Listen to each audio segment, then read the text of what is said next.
there, so my journey of watching Classic Who has continued after a brief hiatus, and I'm back with The Three Doctors, which is the first story of Season 10, and it is also the 10th anniversary, which brings back William Hartnell as the first Doctor and Patrick Troughton as the second Doctor.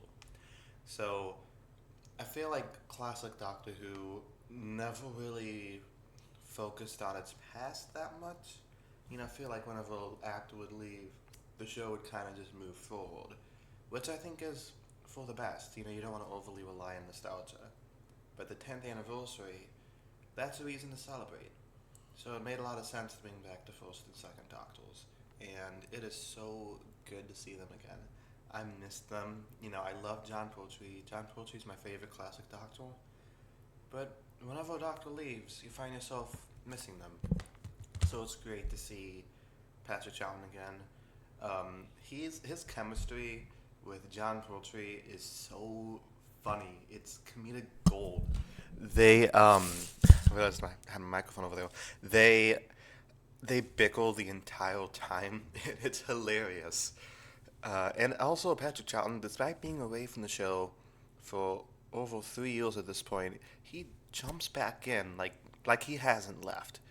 It comes like it's like been a week, not 3 years, and I love that. It's like this guy was born to play the Doctor. He's a great Doctor, and so is John Pertwee. So having two of them together was fantastic.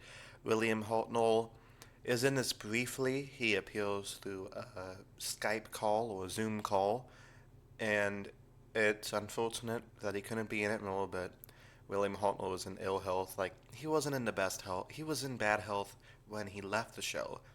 This is like 6 years later. So the fact that he's in this at all is a miracle. And despite him not having that many scenes and not technically being in the same room with the other two actors, he still feels like the Doctor. He does this, he still talks in the same voice. He does that. And it's also kind of like he never left. Because yes, he looks older, but he's still the Doctor. And I think that's fantastic. Um, I I don't know. It's great to see all three of them. And having that and the unit cast, you have the Brigadier and his reactions to everything that's going on is so funny as usual. You have Sergeant Benton. I love Sergeant Benton's reaction to entering the TARDIS. He's like, "Oh, huh. Oh, that's kind of crazy." Very subdued, but it also fits his character because like he's seen all this other crazy shit. It's like at this point, it like, okay, yeah, okay, whatever.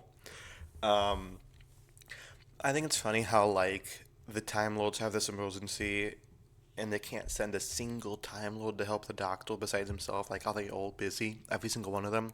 Like, how many Time Lords are there? Like 10. Um, I also like Omega. He is a great villain, very over the top and maniacal. But I would also be a little over the top if I was trapped in this pocket universe for 1,000 years. I'd be losing my shit too. I don't blame him. The scene where they take off his mask and they find out that he doesn't have a body anymore is chilling. That creeped me out when I was 10. I saw this years ago. That scene creeped me out. It's very haunting. And it shows how you could be creepy without having a huge budget. Now, obviously, yes, the story is very cheesy. Those big jello blobs aren't fooling anybody. Those aren't creepy. They're kind of silly. They look more friendly than anything. Um, but I don't know. I just love the story. It celebrates all of what makes Doctor Who great. Over its first 10 seasons, and it kind of brings all three eras together in perfect harmony. So I recommend this. Especially for fans of the first and second Doctors, getting to see them again is great. It it's kind of a sad like when Hartnell says goodbye to the other two because this is the last time we ever see his Doctor. But the fact that they brought him back at all is fantastic, and it's a nice little epilogue to his time as the Doctor. Joe Grant is also great in this story. Um, he doesn't do much, but I think it's because there's so many other characters. but she's just so endearing. I like the way she plays against Troughton, the way she plays against Benton, the Doctor, Brigadier. It's all great. Um, you know, if this was modern Who, Russell T Davies, when he brought the David Tennant back for the 60th, I was on board because, yeah, it seems like nostalgia bait, but it is the 60th anniversary, and, you know, you deserve a chance to celebrate.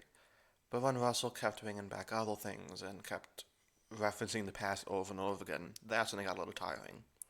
Like, if this season did that, you'd have the first episode be the Three Doctors. The second episode, you bring back, I don't know, you, you bring back the toy maker, but you have him be this big blob of nothingness. And in the third episode, you bring back Dodo.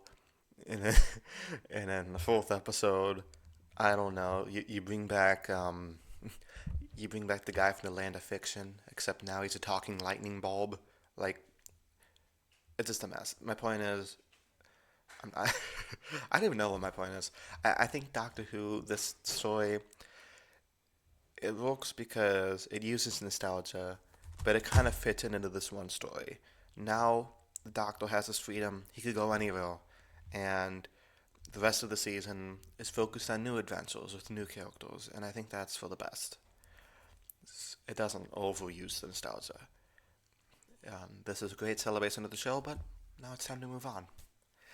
And that's basically my point. I love this episode. I love seeing Troughton again. I love seeing Hartnell again. I love the villain. Omega is an iconic villain. Shame they kind of ruined him in the new series, but it is what it is. I just pretend like that doesn't exist, right? Let me know what you guys thought of the Three Doctors down in the comments below, and which of the original Three Doctors is your favorite. I like all three of them, but I have to go with my man poster here. I love him. Until next time, peace.